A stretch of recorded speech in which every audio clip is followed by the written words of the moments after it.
A few years back, my husband Will and I were doing a book tour in Europe, and we went to a library in Munich, Germany, that's called the International Children's Library. And it has over 600,000 books in 130 languages. And the International Children's Library was started by a Jewish woman named Jella Lepman. After I returned home, I found her autobiography called A Bridge of Children's Books. She escaped Germany with her life during World War II. And in 1945, the US occupying forces in Germany asked Jella Lepman to come back and do something to help women and children in the war-ravaged country. And Jella studied the situation, and she said, as much as food, they need food and shelter, the children in this country need children's books. Because most of the children in the country had only been alive long enough to read books of Nazi propaganda. So Jella, with the help of Eleanor Roosevelt, began collecting books from all over the world, and they formed the International Children's Library. I started reading children's books, rereading them, when I was in my 20s in New York City. I lived in the Village with my husband Will, who was an actor and a musician, and we lived in a 6th-floor tenement on Bleecker Street with no sink in the bathroom. I always give that as an example of our deprivation, but it was hard. and the apartment was just, you know, about as big as this platform. And little did we know we'd be stuck in it for 17 years. But as I was struggling to make a living, I was working as a bartender and a waitress at night. And during the days, I would free up my time to find out what I could do, what my talent was. But when I started going to the Children's Book Council Library in Manhattan on cold winter days, I was looking at children's book illustrations, bemoaning that I couldn't achieve that talent myself. And I started reading these beautiful, wonderful, whimsical books, most of them for the first time in my life.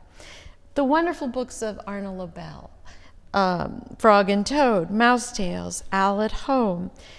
Living in the gritty 1970s New York City, these books gave me great joy for small things that they made luminous.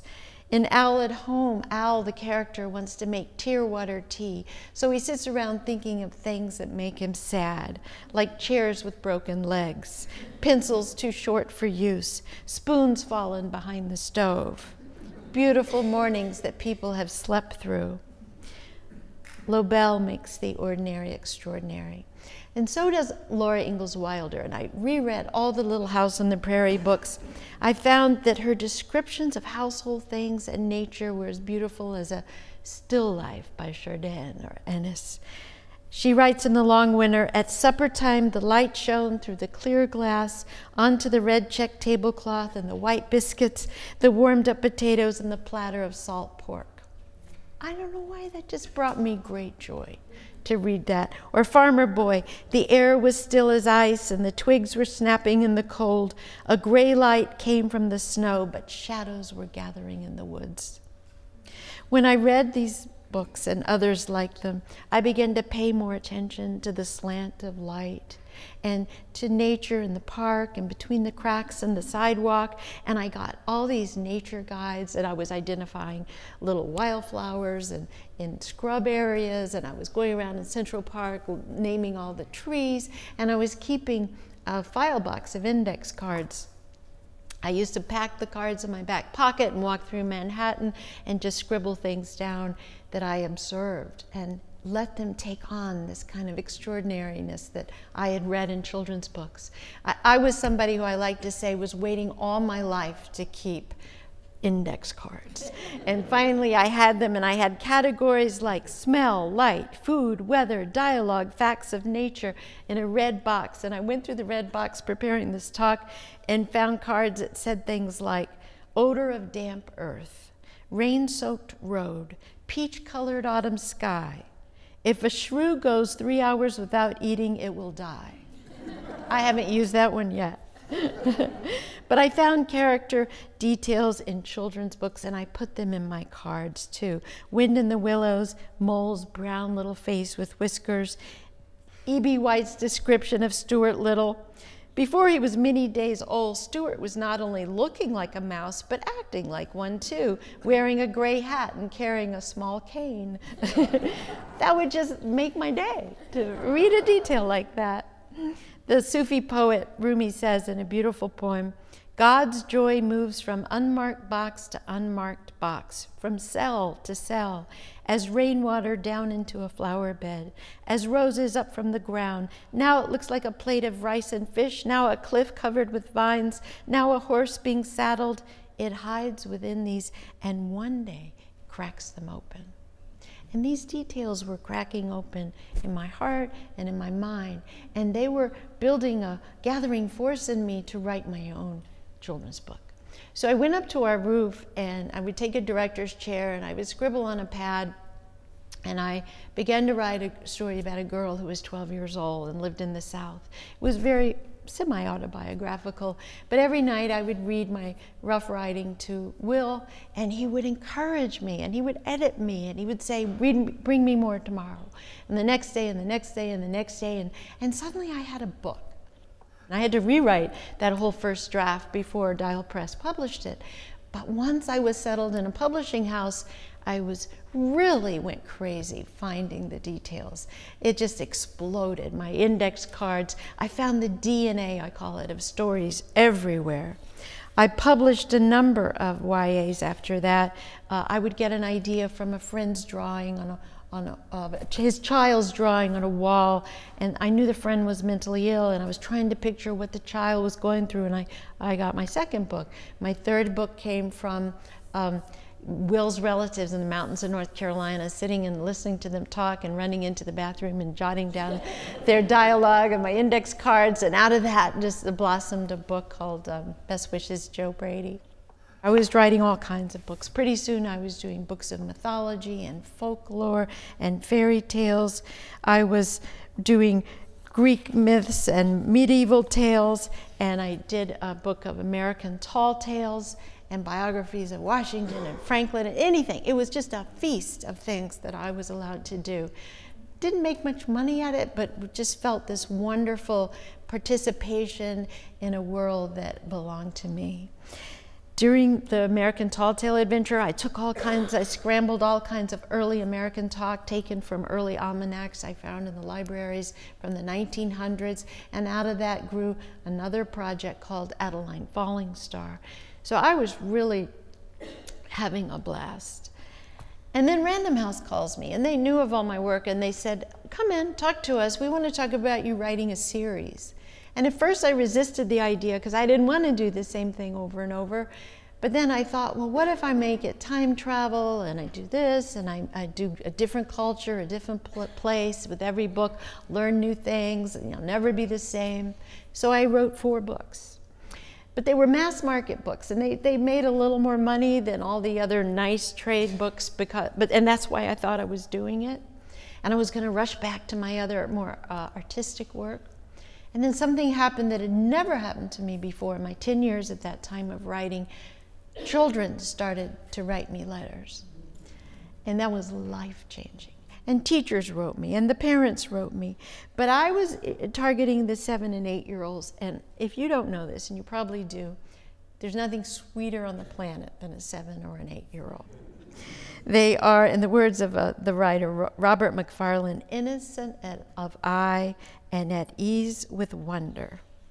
And the more letters I got, the more intoxicated I became. I got food from them. I got apples, marshmallows, handmade jewelry, bookmarks, birthday cards, invitations, Valentine's, stories, illustrations, and hilarious bits and pieces of letters that were trying to bolster my self-esteem. One girl wrote, I've kept a bunch of these letters, your books are the best in the whole entire world. You are a star. Yes, you are a genius of tomorrow. I love this letter. I like your book because it almost made me smart. Another one, if you keep making these books, I will keep reading them, and I hope this inspires you to be a better writer. If you get stuck while writing your books, write me and tell me what you're stuck on, and I might write back with a few ideas. They send me lots of suggestions for subjects. One of my favorites and the most mysterious I ever got was, I have a suggestion for the Jack and Annie books. I want to know about sodium, calories, in my brain, and why I lose water and sodium when I perspire, and why I have a runny nose. I haven't written that book yet. And sometimes they would invite me over for a meal. A boy in Mississippi once wrote what he'd like to serve me for lunch: chicken, steak, corn, peas, beans, mashed potatoes, cookies, pie, and name your drink.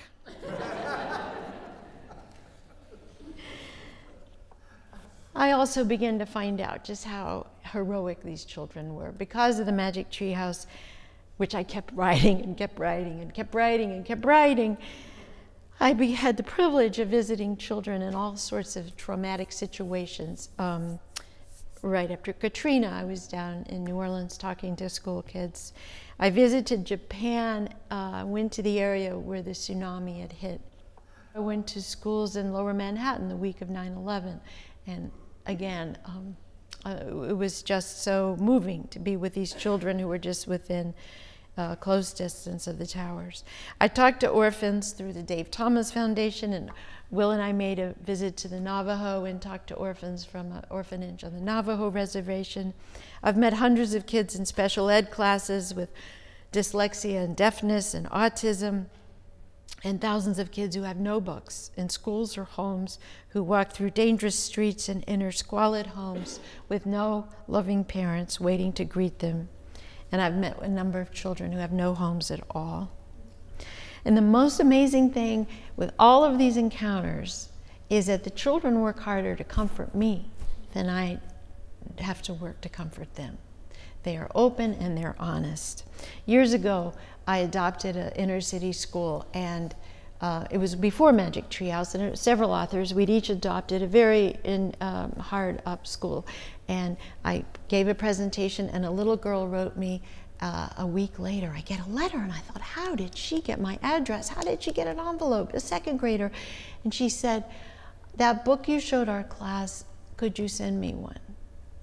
And I wrote her back in an obligatory note, oh, I don't think I can do that, because then I'd have to send one for everyone in the class, and I put it away. And then a week later, I went to sign books on the Upper East Side, and the kids, and I was glad for them, but they came through with blank checks. It was a book fair, and so I was signing, you know, kids were buying $100 worth of books. That day, as fate would have it, I went home and got a second letter from that little girl. And she says, I figure out how you can do it. Send it to my home, and I don't tell nobody, I promise. Of course, I sent it. But what I grieved about was I couldn't give a book to every kid in her class. Well, you know, that's what sorrows me today. So Magic Tree House has given us so much advantages and prosperity and privilege that we formed a group to give away Magic Tree House books to Title I schools anywhere in America who can't afford them. And we've had this amazing time. We went to Newark and gave a set of 28, the first 28, to every single second grader in Newark. And we had a big Magic Tree House bus that toured around Newark, and we got off, and the kids were waiting outside their schools with balloons and signs, and they'd pile on in this giant hug fest. And it was a spectacular experience. When I wrote to the schools and I said, could I have any feedback on the books or the giving or anything that happened in the classroom, I didn't get one answer. And we sent several emails to these schools, and we realized that we hadn't done it in real connection with the schools. And Newark has huge political problems with their schools. So next month we're doing the same thing, but in Trenton. And this time we're working with the schools, and we're working with the superintendent of the schools and the mayor of Trenton, and we're going to launch a big giveaway in concert with a lot of other forces. So over the next year with the second grade, we can track how helpful it is. And the rule is, these are your books, and you take them home and you share them with your parents, and you share them with your younger brothers and sisters and with your neighbors, and you read to people, because you can read. And you read them to others, even if you're just 7 or 8 years old. And that's a way you can build a little bit of community in neighborhoods that don't have books. First Book Organization did a survey in 300 homes in underserved areas. There might be 1 or 2 books out of all of them. So First Book does that. We work in concert with them because they do our delivery of where we want these books sent. And they're a great organization in Washington, D.C. But at the same time, and this relates to the Berkshires because we have a team up here, we're doing plays of Magic Tree House that are being done in schools.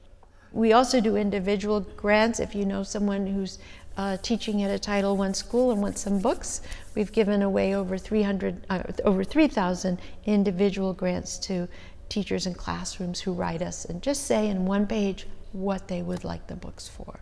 So this is an ongoing thing that's building and building, and we try to keep it within our control so it's not too big, but it's a way for us to be involved with all these children that we think are so special. So after 35 years of writing children's books, I've really found it only partly a way to make a living. Most importantly, it's a way of looking at the world, of seeing the world more deeply with love and attention, and taking the hands of children and asking them to travel over the bridge of children's books with me. As Jella Lepman knew, a bridge of children's books can link us not only to the moral imagination, but in her words, to a deeper reality where joy and renewal are found. Thank you.